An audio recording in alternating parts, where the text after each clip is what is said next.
wai pe maununga na fa fonga nada tu no Samoa le fingal men tofi ma o to Fatu to vineses talofa se foi pe o mainga nei taiao ya o folo Fatu lo to wauna ele sofa pele tuli tanto Paulo Yesu Cristo talo foi le Yesu Cristo papukula ya ma so se kalisia lava malo tau malo le final le finalmenga ya mese so se pulenga ministry ya e veniso mo ne va so no le wala ya mese foi tono mo tangas talo foi mo to umalawa mo to malawa ya veia le sof man malota to di fala Yesu Cristo ya Atau sama tu flatano fernita yao, pastai mo na uno, ya wa mere tu nita yao,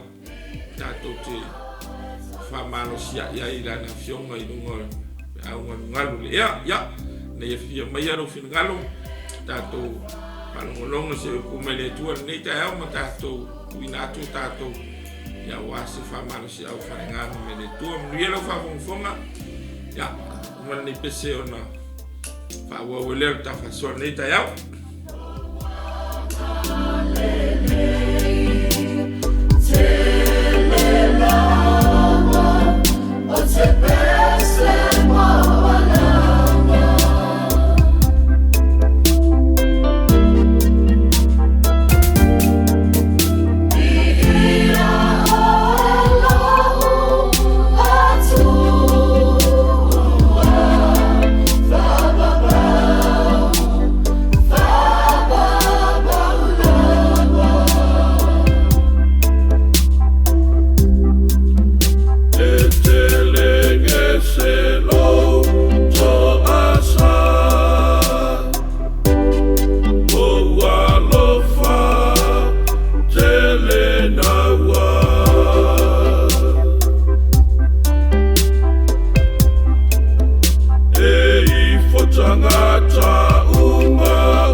ngana fale langi ia le tua le nei tai au ia la tātou whangaronga sino pumale fionga le tua mo tātou nei tai au la tātou talo.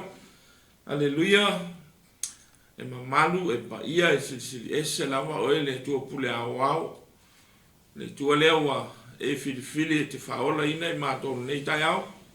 Ia le a mātou sauni mātou te talatala noa i o winga mau lau nā tura. Ia pe lava na whailoa whai Salamo 𝚟𝚑𝚘𝚡. Ia le tua whaftai te le lava. O ina manatu e te a mail mātou wola ni aso. Ia e mesen pa ia le atunu. Whaftai lau whamalolonga, whaftai mau meuma. Whau lau au auna. Ia e mesen lava la upu. Ia whapena ano. Whamanuia i o mātou wanganga ta puat. Ata si mai o e to mai nei tai au no Yesu. Amene. Ya. Ua. Whamalo ho istasio au nanga. Malu tai au pena. Pena ina inisi fo sunga au na le tua. Ya. Mana ia le au nei tai au. Ya ai manatu e vice si so swani mai le pole tua mo ta ua le tai au. Ya awa se fasili nga maro si falengang. Ole amosina pa malo si le afo le Salamo le salau tol sulviva. Salua tau loto mata tau le Salamo ya au se fe au. Foi le me le fionga le tua mo ta tau. Au fai tau ina le mo fangata leono. Fonga mai le upo le tua. Le li ie. Wa esi su e mai ya te au. Wa esi la fia lava au. O e lava wa esi la fia lo unofo i lalo ma la utula i lunga. Wa esi la fia le mana. Le mamao mai o umana tunatu. Wa esi su e lo usavali ma la utaoto. Wa e masani lava ma o uwala uma. A o le ai lava se upu i lo mutu.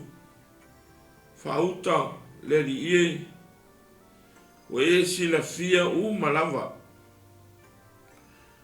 Wa e si o mai i o tua a toa ma o luma. Wa e fae e mai fo i lo a ao lunga i ata. O le poto lea e sili o na whaingata i ata. Ua maua lunga o te le mawhaia. Pamanuia le tua, se vaenga lana fionga. O le manatu e fia whaautu e sala ngona le nei tai ao le tā whasoa ma le tā whamalosi. O le atua pule AOAO. Our God is a sovereign God. O le atua lea te tāpua i ma tātou tāpua iai ma tātou Fatu tua iai. O le atua e pule AOAO. A whamatala ina le upo e pule AOAO. E pule le langi, e pule le larolangi. E pule i mea umalawa. E pule le tangata. E pule i matangi, e pule i awha. E pule i tupu atunu. E po wa me uma o mala fale na tula e pule ai le tua. O le so o le samia, le malua, le matangi. O awha. E pule ai le tua. Lela le tula nga esa ia le tua lea. Na pese ai ta vita ila na pese. Ona. O ia e sila fia. Na te mwhia. Mea umalawa. Salamo le salau tolu viva. Tau whai loa ai. Po ai le tua ia ta vita. Tala noa mai le fai salamo le experience po ai le tua.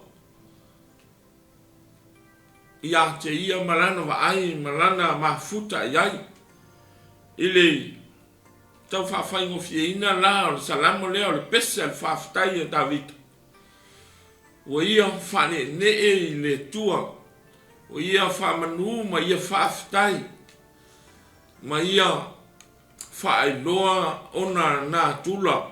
po na character so le tua o le tolu ani mea tā ua e fia tau ia te oe toi whamanatu ia tā ua nei tai au who God is po wai le tua who God is in you and who God is in me. Our God is a sovereign God. O le tatou atua le tua e pule AOAO. Walan tau whamamafa le nei fe au mo tatou leo Fatu whamafonga Samoa. Le anga ua le masino le tele o mau whamatalanga winga lo tatou atua. Tala noa mai le hintu i le lātou fo i atua. O tele na li liu i le tele o tangata ola le lanolangi. Tala noa mai le Islam e sili atu lo lātou atua. Tala noa e le tasi se atua o pura manisi o ala. E mi mita lava le te ngata ia i lona atua kesi ano ma tātou le nei tai au. Le na mei le tua le fi au lia. Se i toi whaeloa antu. E tūlanga ese a le atua lea te tāpua iai. Le anga e leo tangata uma le lalo langi tāpua i le atua soifua lea te tāpua iai. O le atua tātou e le wa aia. Ai, o le atua e tūlanga ese. Our God is unique. Le anga whai mai nisi tali tonunga. O le atua tātou na maliu ele i toi tū mai. Mai nisi tali tonunga. O le atua tātou na le tasia ele ai so na persona e tolu. Mai na o le atua le toma ele ai se alo ele ai se nganga pa ia. Ai mana tua tātou. O le tātou atua e tasi tolu pa ia. Nana le mana ia le toi whamanatu. Nei whaasi se ina le tātou whalongo ma le tātou tātonu. Po wai le atua lea te tāpua iai. Who really God is in you. Ia tala noa mai mo salemi le rātou atua. A e tango e whamatala iai olo mātou atua. E tasi a e tolu ona persona. Mana ia tātou ilo le atua. Tātou ola le mele tala noa e tāvita.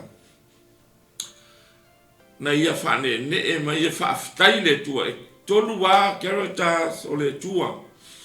O le whama mawhai tā vita Salamo lea. Te manatu fwoi. Ia. O le nā fwoi mo tātou. O le memo mua le whailoa tā vita i lana vi inga malan whaafitai.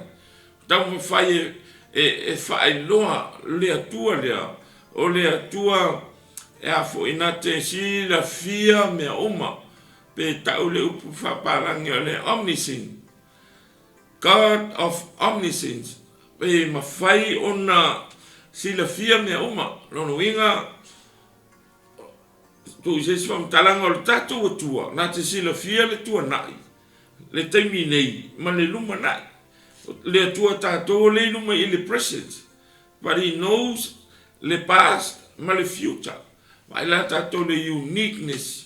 O le tua le ala le tau pese i tāwita, mai le tua o oe o le tua pule AOAO.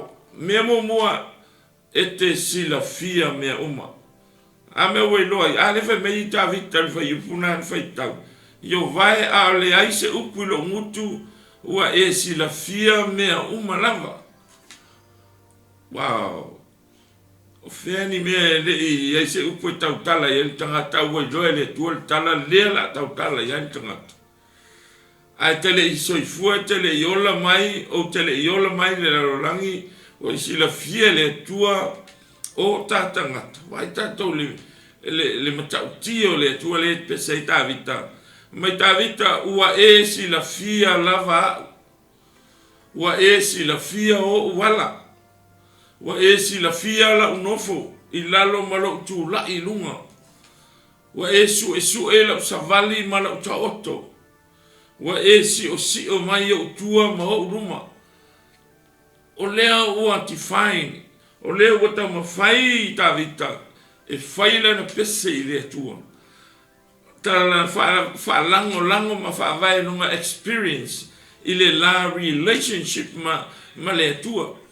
mai le taimi o lana savalinga ma le taimi o le la mafutanga o ina na experience ai e tavita le atua lea e tapua iai o le atua na te silafia mea uma before a word is on my tongue you know it completely. Oh Lord, wow. Lord, you know when I sit and I rise. You perceive my thoughts from afar. You discern my going out and my lying down.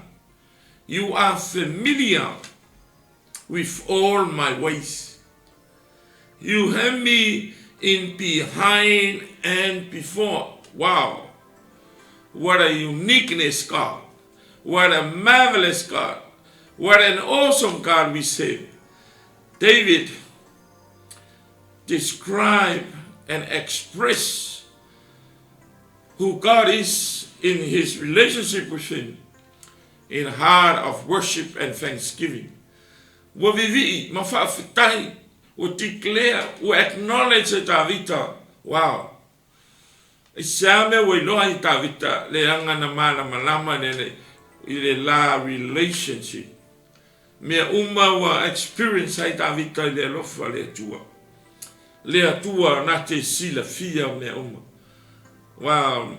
Mana tua fo i tātou a o le aonga susa. Ola mai se mato e kalesia me tisi sa le au lai sawa. Masani anu fai mai se mato e whiau le aonga susa. To mai ti o aina fai ya o ya tali o le atua. Ya mai le fai whiau o le a ea le atua. Ya tali mato ya o le atua le nganga lava ia.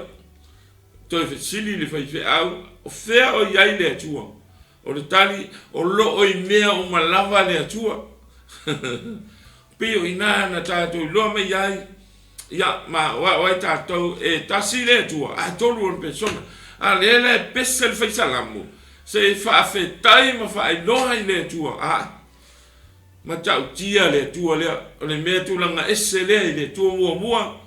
Fai po mua mua e tau fai poiono. O le atua na te silafia mea oma. He knows all things or everything.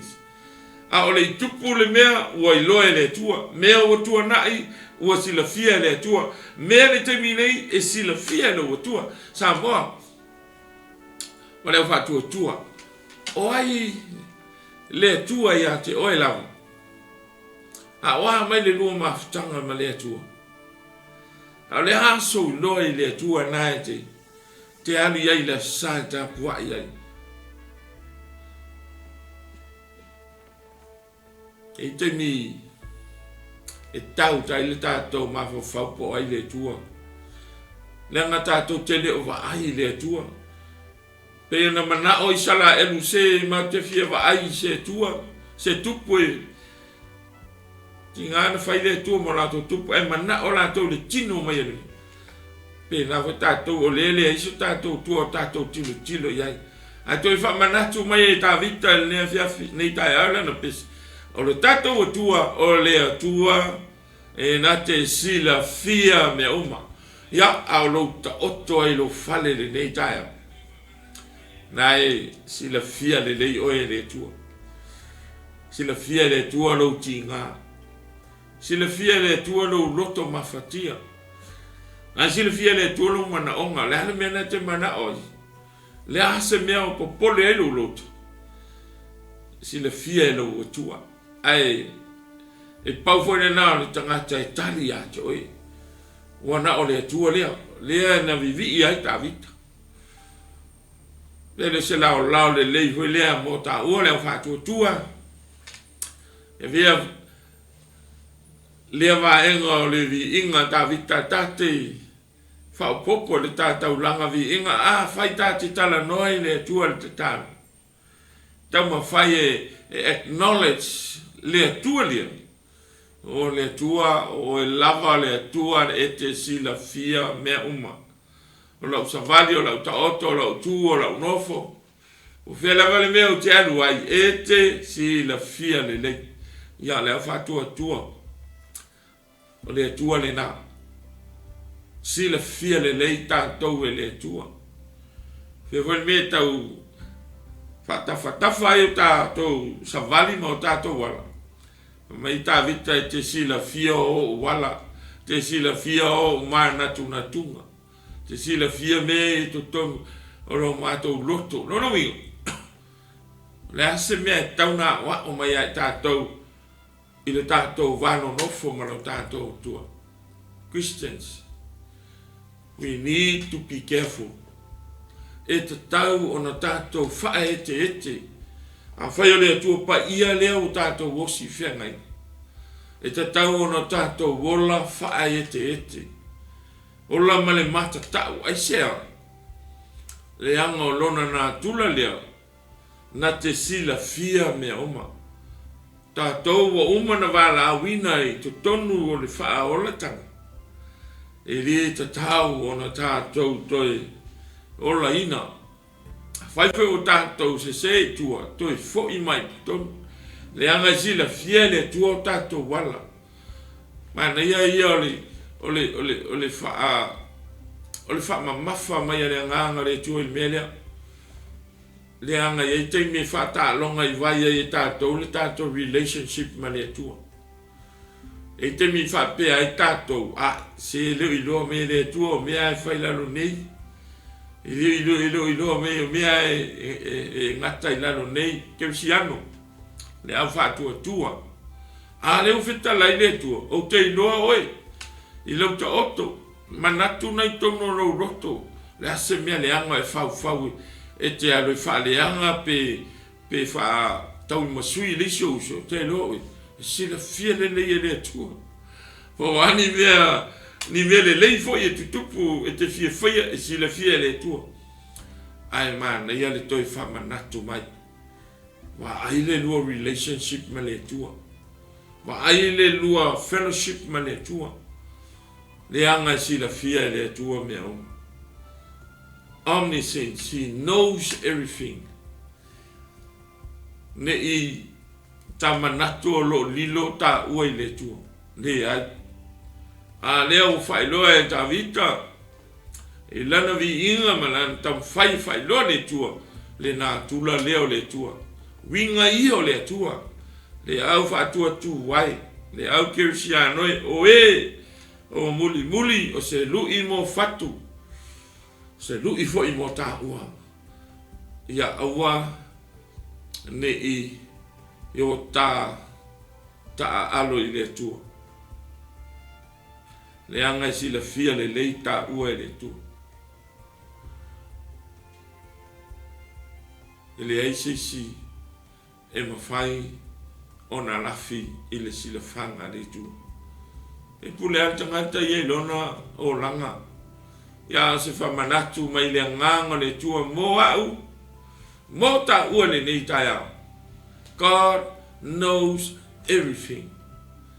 O wheramele mea ta te whatawhai, o wheramele mea ta tau whai se mea le whitaui ma le anga mo lisi usu atangata. E sori ai se whina ngaro le mele tūla whona le tua. O whai loa ia te oe, be careful. Whai loa ia Fatu, be aware. Because God knows everything. Ai masani a upu ta talo ai ia tātou ma le o se i alava e tātia i malae lo sila whangati. Tesa, o wau le lalo langi le ta oto le alo filimo le tua. O le sila le leia e le tua le lalo langi. O le ta oto le lalo langi lo na lo filimo. E pei ia le mata le atua ile si tama il pose pifa i tau po le ase tusi. O le ta oto le lima. Lo na au. Ke leo le lalo langi kau ke le au i al kau silfia. A Fatu sa e le tusi pei o le ta oto le ile alofi a ao le tua. Loro winga. Kua i manino le le sila le tua. Pei o le winga le na se whamanatu. E ta pena ilo ta relationship ma le tua. Mai ta vita le tua. Ke le kau kala se upu wai loa le upu e la mai. O upu fa sausili, o upu fa mawalunga, o le ngangana pala vale, o le ngangana e sila fia le tua. Mea umale le loto e sila fia le tua. Poni vele lei, ma ai la tātou Samoa. Le uniqueness leo le tua le tate tāpua iai. O le tua sila mamau. E mamau le tō whā le tua. Le ai ase si a tua le larolangi nei e tusa ma le tua lea. Le tua lea wa e sa pua e mo tātou whā tua iai. Toi whamanatu mai le whai Salamo. Ia tā wha e te I lumo le tua. Le anga sila fia le tua o tā ala o tā manatu o tā langona. La tāta oto la tasavana. E ta oto e malama le lei le tua. Ia. Se whamanatu foi moa umar tā sāwalinga le nei vai tau le tau sanga. Tātou sāwari wali whātasi ma le atu. Ma one ngan. E le aia se mea lilo li silfanga le tua. Mai le tātua nai, lo tā nei, ma lo tā lumana. Presence umame le tua. Mea le past, la tātia le presence le tua. Mea le future, la tātia le presence le tua. Mea la nai matau ti ai le tua lea tāte tāpua iai.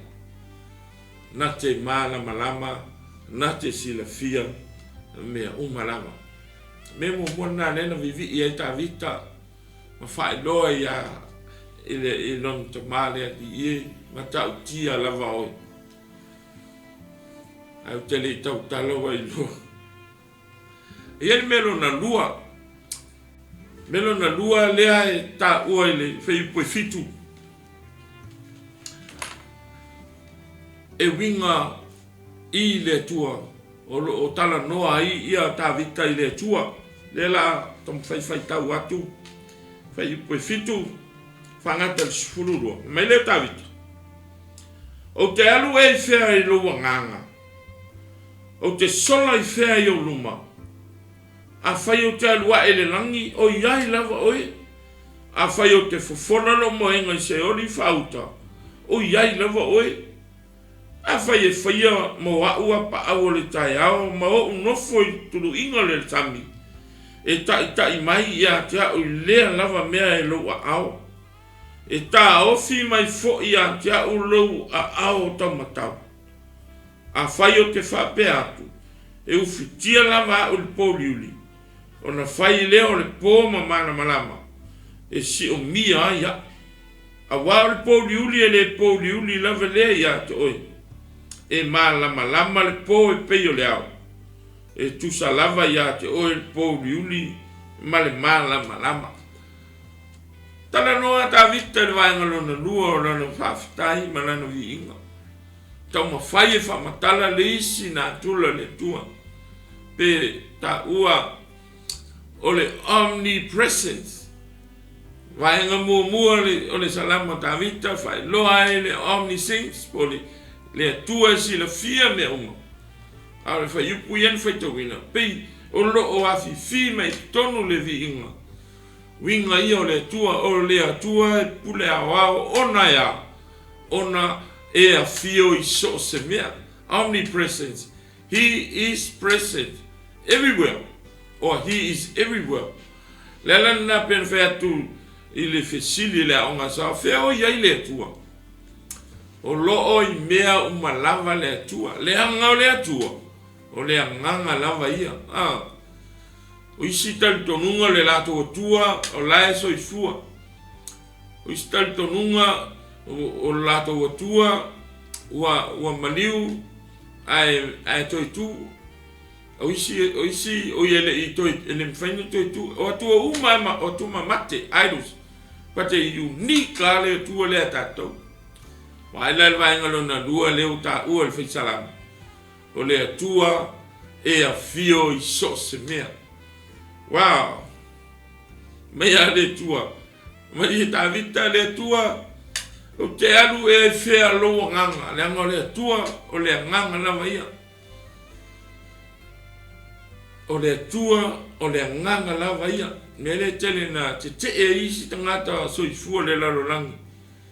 e le talitonu o le atua o le agaga lava ia e te isi foi mea le atua tatou na maliu e le itoitu mai lava ia Iesu Keriso ae i le talanoa le faisalamo lenei taea toi faamanatu ia te oe o lou atua o le atua e afia o iso se mea e fio le langi lona no fa'ali pa ia e fio le menei i lona persona o le nganga pa ia e fio te tono lo roto pe a fai ua e talia ina malua fa'ale lei male tu so our God is a spirit, Father, Son and Spirit. Lano inga le fe meta vita fe te ali ai i lumo lau fio lo nganga lo persona le nganga o lo fa pena na presence in meta to te yai le tua tatou o lo isa mol te minei o lo fio i Australia o lo fio i America o lo fio i New Zealand po fe la vai ai le tangata le te minei. Our God is presence everywhere. Ia se la matau tia le fe mele le au te lengo le manato ta vita. Our God is a sovereign God. E pule awa e fio so se mea e nate si la fia mea umalama. Mai le ta vita o te sola e fea yo ruma. O fea ke sola ia e iai lava oe le atua. A fai o te alua e le langi o iai lava oe. A fai o te fofola so moenga se ori fa uta o iai lava oe. Where can I go from your spirit? Where can I flee from your presence? Fesili kamaro te. If I go up to heaven, you are there. If I make my bed in the depths, you are there. If I rise on the wings of the dawn, if I settle on the far side of the sea, even there your hand will guide me, your right hand will hold me fast. Wa ai tatou i mea winga i le tua lea. Lea tala noa ai le Salamo. So le mata utia le tua tatou. E a fio i so se mea.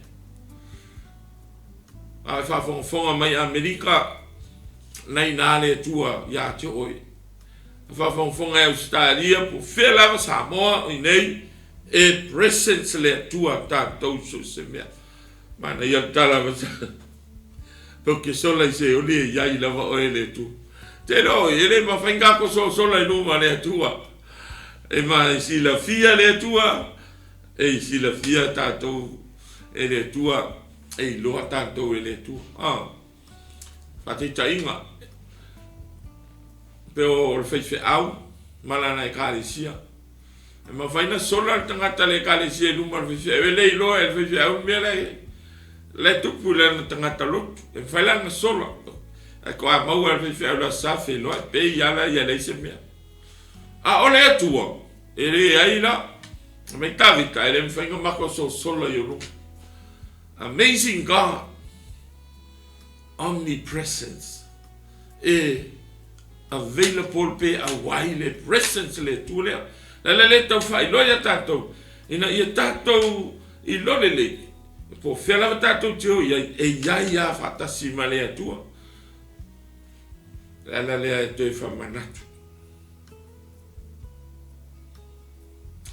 O fea iai turu inga le nano rangi e ia makau kia le tua le mai a whai mo au apa au le tai au ma au nofo I turu inga le sami e tai a tau I lela ma mea e lua au e ta ofi mai fo I a tau I lua au tamo tau ma I tātou le tau muli o le alofa le tu lai tala noa ta vita le na experience e le mea lai tala noa winga le lona o langa Tato mafau le mesa leo langa tama leo ta vita le mafua ilan tala no le tamai titi sa lea mana ia e non tamama o na uso tuli le tonga vau ngofo nga leo ma moe ma pauanal va aya le wali ia ma le ngare ala to la presence a le tua la eva aya le tua e ia ina sa iai termina leo manu fase ia manu fe ai whaumatia ona ia sa iai le atua le sau itai le ainga ai ka ngia o ngauso ina utoi fo'i mai sau fitau i ma koriaka le ima se whaina iai se a sa iai le atua teimo lana no fo'inga a ve matupu Israelu fo ua lona malo lona tali Salamo ai se lamen tu na sola si to ina le va so la filafi ai sa iai le atua na presence ai le atua tuli na iso le va au iai fo fa le tupu te min fa fi no mo saulo na velo le kau na presence ai le tua sa pui le tua ina sola le va fera mal mena iai le ala o mena na tupu le journey at avita le ala na te sila fiele le la relationship le tu pe ana le ai le tua na presence ya te ia ua fa umatia ia le fi le la le tala noa ma le tua sa o sola le vao sa o sola i fia ono le fili o ovilo o fela vau te ali ai e te iai lava ia te au le Fatu tua ma le whanongo longo le taia. Your God is always with you. Wherever you go, God is always with you. I will never leave you nor forsake you. O te le tu ualava oe, o te le whangalo fo ia te oe. O te iai ia te oe. Le tua le na, a o le teimi e whea, ngai ai oe mwhawhita o li, au e te popole, o iai lo o tua ia te oe. A o le teimi e mawhati ai oe, a o le teimi e whanoa noa ai oe, a o le teimi pole ala vale toi ngā me tupu le tātou savali. Always, your God, your Creator, is always with you. He promised, I will never leave you nor forsake you. Te le tu ua lava o tau. Ia me se foi tātou wa mātu wauti. O te le tu ua o te iai whātasi a te oi.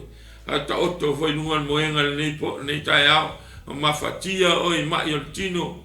Me le tu o te iai a te oi. A whai lentana noa tā vita. Whapena foi. A whai foi solo. Mai lafi solo. O le fili tau mawhai atu. Me tā vita. So whiala vau te alu iai. Sa e iai whātasi ma. Wow. Te manatu foi tu ringa i ona ia male le tuani. Whalongo tā sola le waa sa iai sola le sami. Na iai sola le manawaleia. Na iai le tua. God is God of omnipresence. Lele lea. Ko whiala wata te o iai. E sila fia oe le tua. E iai fo i le tua whātasi ma oe. Ua e te loto vai. Ua e te le mautonu. E iai whātasi le tua ma tātou i so se mea tātou te iai. Ma le mea e tolu ai mea ia e tala noa ai le whai Salamo e tau express ai lona heart of thanksgiving i lona tua o le sina tulua leo le tua God of omnipotence. God of omnipotence. Omnipresence, omniscience, and omnipotence. O mea ia, e te tau na tātou loa, e tau ti whain, ma tau whamatala ai, lea tua o lo o tātou tapu ai ai. Lona winga, he is all powerful, able to do everything. Lalo winga le omnipotence o le atua na te mawhaia mea umalava. Pe whai mo fie, pe whai ngata e mawhaia lo atua Samoa. I le Salamo 𝗟𝚙𝚢𝚒𝚑𝚝 na va pe God does whatever he is pleased to do. E pulea le tua lele me whininga le whai, e whaia le tua. Because he has power. He is a powerful God. Ai tātou. E sele malosi o le tua lea. E le mana. I le talafo ia le ale afu ia le Isaia 5:5 na ele whamtalanga mapea. His word is never void of power, so when he speaks, everything in creation obey. Wow, so vapea fo i la upu e al watu ai lo ngutu ele fo i mai fua ia tau apeta e foia le mea o te loto iai e manuia fo i le mea o te awina atu iai o le tua le na e iai le mana e iai le power e iai le pule le authority so se mea e sau noa i le tua pe alu e manuia me uma e sau noa ma whaatino e le tua waila tātou ile matautia uniqueness o le tua lea e ese a le tua lea e nā te sila fia e a fia i se mea ai mana ia la le tala lea ta vita mai e te mawhaia so se mea na mele hala fai Salamo ai pesu tolu mai su fa a wasa ia te oeo mana tu natu na e ufi a te ul manava lo tina o te vivi i atu i atu oe a wana whaia au e ala ai ona matautia maofo te le ai o mea na e whaia o mea mamana ia wa o matuai doa e au nei mea le experience o le whai Salamo i le la relationship ma le atua mai le teimi lona leo ma moe se ia o lona tie le no fuali i o le malo Israelu mai le temi umilio o ina na iloa ai e ta vita le atua lea o le atua e fio iso se mea o le atua e na te sila fia me uma ai maisea o le atua na te mawhaia mea uma i lana pule malona mana o ea neia le pese ta vita declare the characters of his creator Father God, his omniscience, his omnipresence, and omnipotence. For you created my inmost being, you knit me together in my mother's womb. I praise you because I am fearfully and wonderfully made. Your works are wonderful. I know that full well. Wow. Tala noa mai to tono le loto experience ma na ia le tangata ua ia mana malama i lona atua le atua e ia le mana o le atua fai vavenga o le atua na te mawhaia me uma e le se mea whaingata benta ua Salamo God does whatever he is pleased to do o le mea fia lona loto e fai a te nōne mea winga e se le tua lea Samoa ma tātou. E le tau tango le tua e create se mea. Words by words. A sau noa le tua le upu e tupu le mea. Wa ai tātou le matau tia le tua ne. E le tau whaatino ina le tua peo tātou tau teo e fau se mea. Ina ia maua i loa ai tātou malosi. But your God is unique. Just say something. It happened. Na sau noa le tua. Tatou loa mai le ma ile amatanga le larorangi na sau noa le ia au. Ia po. Ia mana malama. Ia maua le sami. Just only saying a word. Power. E iai le mana i sau noanga le tua. Mea le na le tau wha i loa. Aua ne i tau to lo tātou tali tonu ma lo tātou loa lo tātou tua. Our God is a sovereign God. Ese le tua lea mai tua o isi tali tonunga. O le tua tātou makua pule AOAO i mea uma. Sau noa le tua le mea e tupu. Wai la tātou i mea ma tau ti ai le tua le. Mea la na e tolu le tala noa ai fai Salamo. Na ia vivi i le tua ono winga ia. Ono characters ia. E ma tau ti ai le tua. Ia. O le malosi le na le tua lea ia le pule ia le mana ai tasi ale mea Samoa na tātou le va ai le paua lea le tua sau noa le tua me uma wha ngā sau noa mtup Atai lore me tasi pei fōlinga na whaia lai le pawa lea le tua. Malana pule. O le taimi na whātino ai e lona alo Yesu Keriso le tongi ola i lunga le sātau. O inana pei fōlinga ua le ai se pawa o le tua. Ua le se pawa ia Keriso. Fai mai whai ia te ia le pule control me o. A o le taimi o le tapena ino o lo whaarotanga. O inana na tātou wa ai. Ua pei fōlinga ua. E lewa pei ua whaia le pawa. Ai le reason. Ien mafuanga na reina hold le pawa lea. Sei whātino lau whaoratanga. Mana tua fo ina wa iai whanua ke te semani. Tangi atu lon tamā. Ua le tali mai lon tamā. Ua ngule langi. Pi fōlinga ua lei ua whai atu lon tamā. Awa esane ipu. Aia ua tangi atu le tua ua le tali mai lon tamā. Whanua ke te semani. Toi mai le tua awala whaiara uroto e whailo fina ngalo tama. Ile ulu ai taimi ua separate. Lana lea na afu toto ai ke viso i whanua lea. Ile whapea ua whewhe alu sa taulu.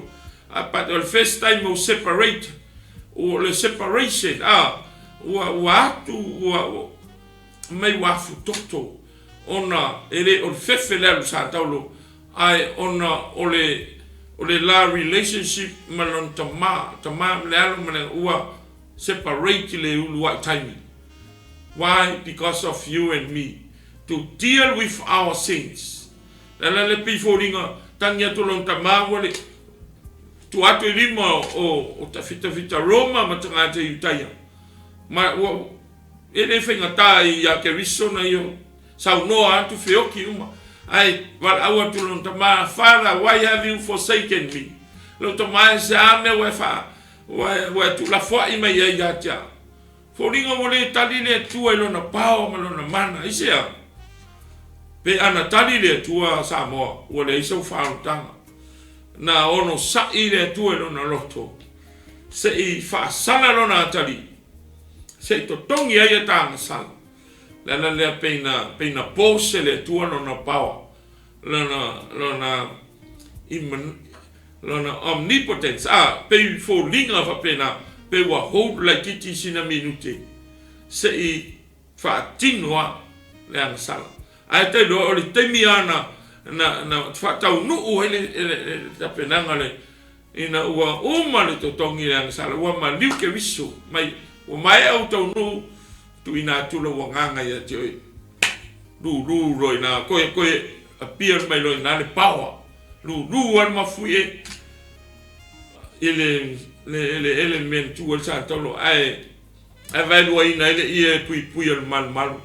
Reveal mai le pawa. Samena le ile na pawa le temi na tangi e toi keris. Na hold le ono sai. Na hold le lofa le keris. O le tual tama. Ai fa sana lo na alo. Se yola taua. Pauana te mi o te toe whamanatu atu. Peisa pōsa le paua leo le tua.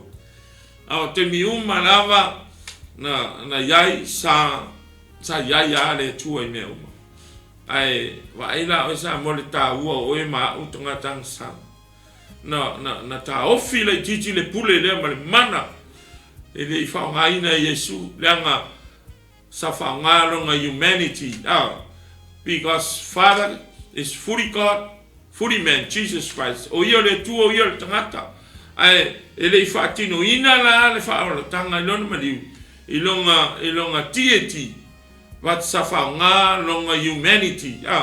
Wai tātou lena liu tino tangata I ke riso. Masau as a human being. Sau o se tangata, ma vea o ia se tangata ngasala. But you know, Jesus has no sin. He's a sinless man, fully God, fully man. And siana liutin tangatai, siana na le tau fia le mana lea nei mea tu. Ona ina ia to tongi le sala, leanga o le to tongi le sala le oti oi woti. E kaulanga oki faku kanga sala. Ai wa oti fua ke riso. Samoa le va fonga le nei taia. Siana ta ofi ai le pawale. Ono le alofa se fatau no ulta fa ulta. O apen fa ngale pawa le o le tātou atua e kiri mai ia whika loma ma tangata iuta ia. Ua le tau nuu, ua le fulfia le tā salvation. O e tau sila fia mai le tua le. Tā te tāpua ia i o le atua nā te mawhaia mea oma. He is all powerful. He's able to do everything. His word is never void of power. So when he spends everything in creation obey. So se mea lama e usita. At paua na si taimi. Ia wa e tau maua mai le tua malosi lea tātou sapua iai. Ua ia toi au mai ale pawa. Ina ua maliu ke riso ta mea matoi tu. Ua toi fo'i a te ia le mana ma le pule ato. Lewa mai alitala lei ta te wha a te Fatu tua. Ia ta Salamo ma ta Fatu tua ilon maliu ta mea matoi tu. Ia ma vea malim whaolam ta ola whapaia ina. Ona au mai leo le pawa lea. Te loa ia ta ua le mana. E mai isu te tuina atu ia te utou so le pule umalawa.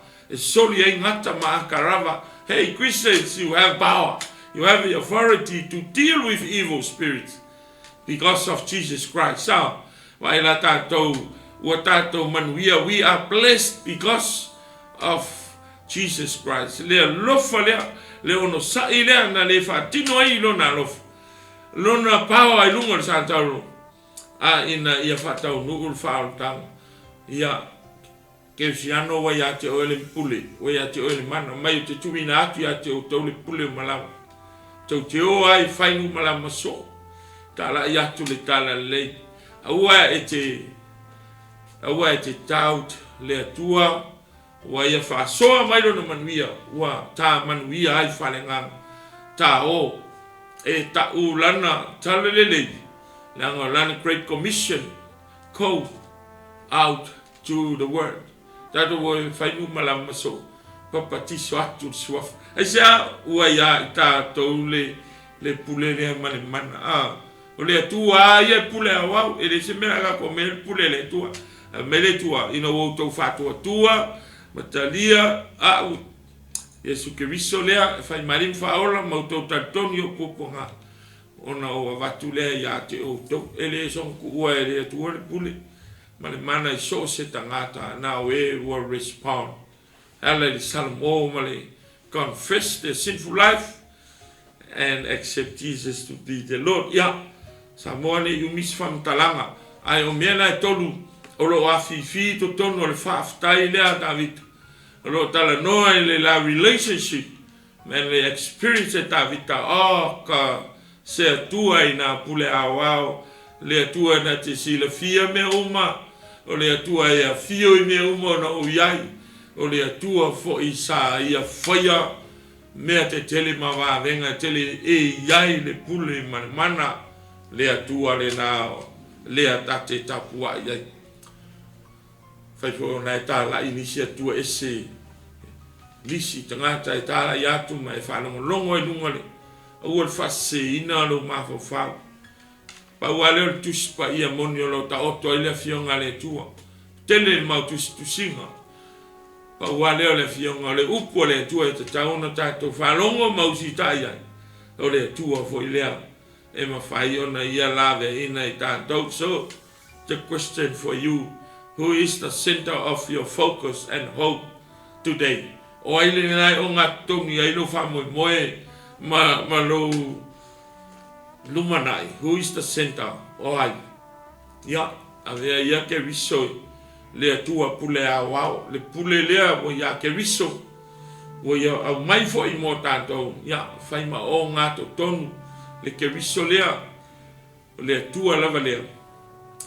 Lea ngai iei nisi tangata I tali tonu nisi tali tonu, e ese le atua, ese Yesu, ese le ngangpa ia, mai e three different gods, whamoa, whamole, o nei whaseina, a misa tātou whanau, e le kolungi a kua ma vai le ai e tasi le tua ai tolu on persona pe a watu ntala inga e whai atu e tolu atua ma vai le ai e tasi ale tua ai tolu on persona ia a vea la le ke riso le na le tua pule AOAO fai ma o ngā tonu iau manatu, ma lou wha moe, le ngata nā o ke riso sa whai le atua le tamā, ma o ngā tonu i lona wha moe, taimi o ke riso le sa wale tonu ma wha, tau sanga lana ngā wenga, sa whai ke riso sa whai le atua ma o ngā tonu i lona wha moe, sa taimi o na peia whoringa e se le atua e se ia, alea,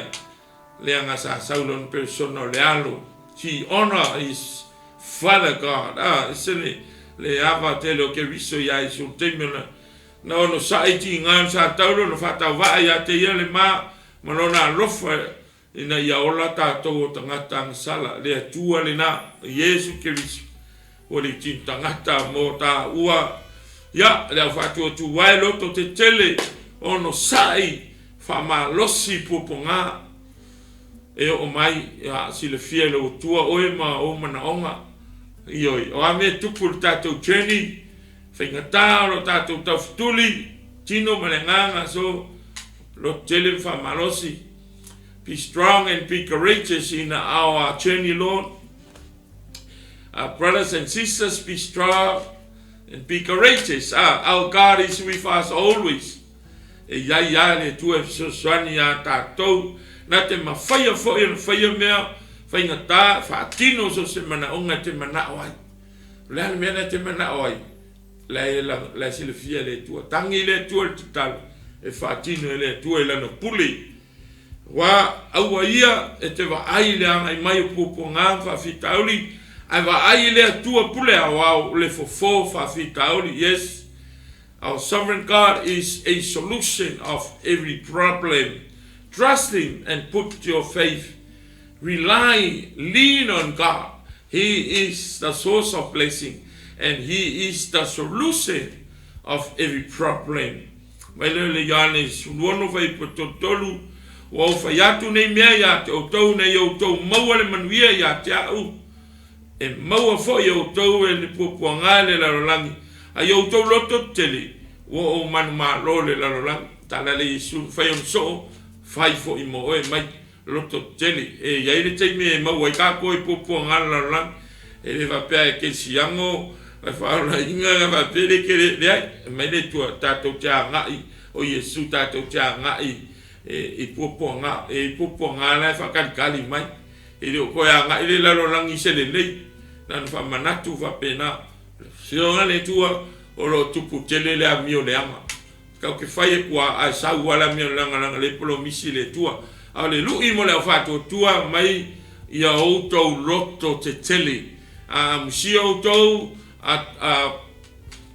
fulele le sawaina outou a watu te polo e leo outou a o Yesu le wa faina no inga ya tato loto tele maila ya ayo to loto tele ua o manu ma lo le la lolang ya le power ua ya ke riso man ma lo already defeated the Yesu ke riso ya satani lunga sataro ma ua fale a nga le pule nga le anga ua ya tato le pule mana mala e so li ngata ma kala ya o le ta fa so le na i ta au to e whamanatu me ta vita Fatu ma la whanongo longo le tai au le tua lea tātou tapua ia le tua pule a wau aua lava nei whaseina o tātou mawhau inisi a tua mamate inisi a tua idols, but trust and believe in our living God. Our God is alive. He is alive. His omnipresence, omniscience and omnipotence o teritas na o winga ia o lo tātou atua tātou te mita ya tau I ka kong whawhika uli whinga ya whaia ia o lo soi fua le atua pule a wau whamalosi na mal whamanatu mo tā ua ave lau whamua mua I le atua pule a wau ia tā whae te ete I luma lo tātua ia ta ola mata tau I luma le atua le anga le se me lilo I lan sin whang e le me whai foi na ta so sola I luma le atua ia tātou sawa ni vali ma le atua o a me whaingata e ma whaia e le atua le anga o mea ngā e ofo tele ai ia salamo lea fatuina ai se pese se taso fat pese le fanolo on pese le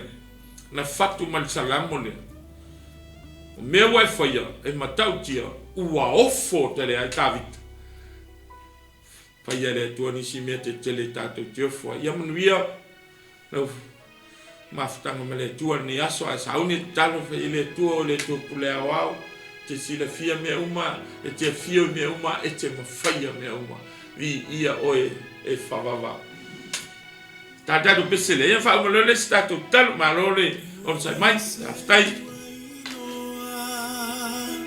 no finanga loleni o ai se ua pule 𝚑𝚙𝚢𝚛𝚒𝚑𝚝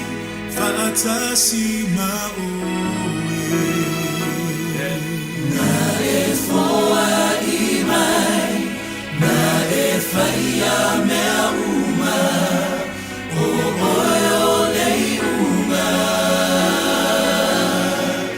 ia vi ia o e whaababau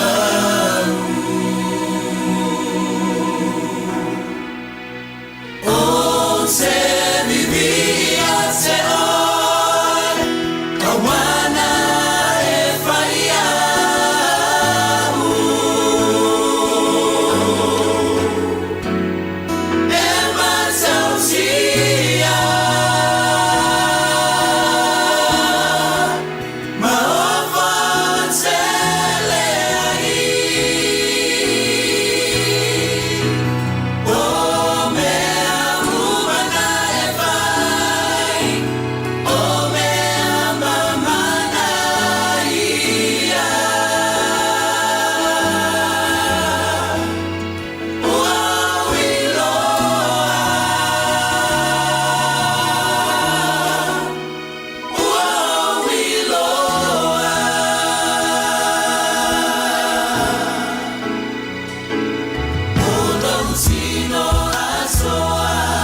Nene manea le pesi le fai salamo fai puna sufa fai puna sufa lo fatu mai pesi le na pesi mele tala tavita o te vivia te oe wana e fai au maala ai ona matautia maofo tele ai o mea na e fai o mea mamana ia wa experience ua fia ni mea mamana o fai ele atua e logo lang. Ua fia ni mea te tele o fai ele atua. Ua fia ni mea na e ofo ai na fai ele atua. Ale asa utali ele atua. Mana ia le la ngono le fai salamo. O lea o le vivi. O te vivi a te oe recents o no mea ia na e fai. Ia awane ngalo ia te oe le atua. A fai o fai ele atua ni mea te tele mea whaingata mea e ofo ai. To anga vivi i le atua. Whamanui le atua. Ia ina ia maua nunga so vinga. Ia taha soalana ni aso. O ni ngalo lo atua. O le atua pule AOAO. Whaftai mai mo mai. Whaftai whamanolo tai. Ia whaisanga ngana lo to ono wa sala ia wang. Manu ia tele, whasaunga le aso, mane, hanga iatu le aso 𝚟𝚑𝚎𝚘. Whaftai, mo le amanoe lau sunga le whaatonu, i ia ta mao na Yesu. Amene whaftai le tue le upu, whaftai le whailoa mai o oe lava, oe le tua pule AOAO. E te sila fia mea uma, e te mawhaia mea uma, e te fio fo i mea uma. Te ele mea le leiwa e whaia. Ua mātou wofo ai. Ta wia ina mātou vi ia oi. Nei se iao o le whaavavau lau. Ono Yesu. Amene. Amen. Kua mai manuia. Nei aso. Atai.